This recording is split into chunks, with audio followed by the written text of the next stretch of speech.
Welcome to the Florida Brewing Company building in Ybor City, founded in 1896 by cigar industrialists Vicente Ybor and Edwin Monrera. At the time the brewery opened, it was the tallest building in the state of Florida and remains the tallest building in Ybor City. It was also the first brewery built south of the Mason-Dixon line because at the time it was impossible to brew beer in the heat of the tropics. But in 1894, the Castle Brewery in South Africa developed a vacuum system that made it possible to chill a building to the temperatures required to operate a brewery. A second brewery opened in Havana using this method, and the Florida Brewing Company was the third building in the world with this vacuum system. The brewery was built on the site of the old government springs in order to directly supply the brewery with water. The springs originally supplied water to the military men of Fort Brooke. In order to insulate the brewery to keep these cold temperatures, the brick walls had to be between 2 to 3 feet thick. Without the aid of concrete blocks to fill in the walls, the number of bricks that were required were enormous, and the availability of brick in Ybor was in short supply. Twigs and other items found throughout the mortar in the building give us a glimpse of what conditions they had to work with. This was just one of the many obstacles to overcome in the construction of the brewery.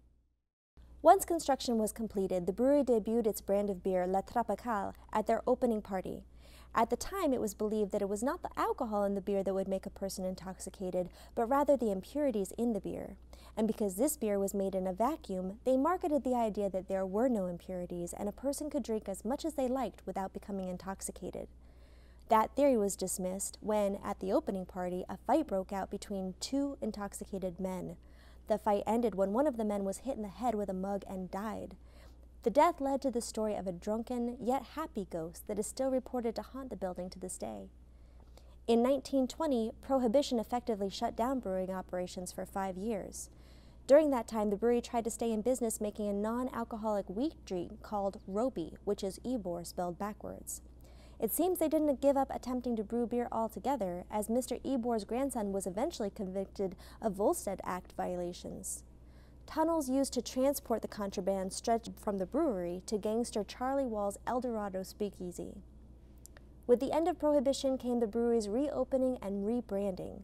Newly renamed Tropical Florida Brewing Company now sold tropical beer and ale instead of La Tropicale beer in order to appeal to a larger market. The brewery continued on and had a great surge of business during World War II, allowing them to expand their warehouse capacity in the 1940s. But by the 1960s, the brewery experienced a turn for the worse. Rival breweries by Anheuser-Busch and the Joseph Slitch Brewing Company were larger and therefore more efficient, allowing them to deliver beer at much cheaper prices. The brewery began selling almost exclusively to Cuba to supplement their sales. But in 1962, the Cuban embargo was the final straw that shut the brewery down once and for all.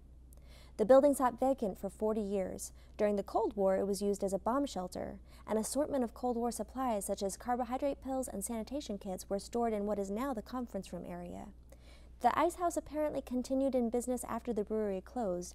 Artifacts from the caretaker were left behind, including the caretaker's clothes and newspapers, as well as lockers that had old pinup photos in them. These Cold War and caretaker artifacts were discovered in 1999 when Dale Swope and Joseph Kokolakis began the reconstruction process. The reconstruction revealed a unique set of challenges. The building was divided into a refrigerated half and a cooking half, so doorways needed to be carved out of the thick brick walls in order to allow passage throughout the building.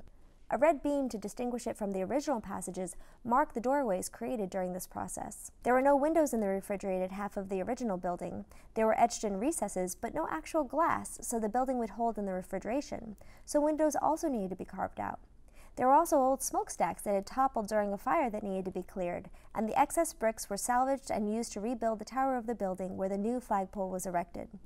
Other challenges included unexpected elevation changes once the doorways allowed from one side to the other, and trying to figure out how to make all of these elevations ADA compliant, as well as developing what is called a water curtain to prevent any fires from spreading to other floors while still maintaining the brewery's open atmosphere. Throughout the reconstruction process, our focus was to leave it unchanged wherever possible. Walking through the building today, you will find many of the artifacts displayed, including the old Union meeting sign, left unchanged since 1902. The beer ladle used in the brewing process, the elevator motor that was originally located on the roof, and some of the original doors now repurposed as tables in the lobby. You'll also see refurbished elements like the spiral staircase that goes from the second floor to the break room. The incredible attention to detail throughout the building earned the restored brewery the prestigious Aurora Award, along with various other honors. Today, the building is thriving once again with the Swope Rodante law firm breathing new life into it.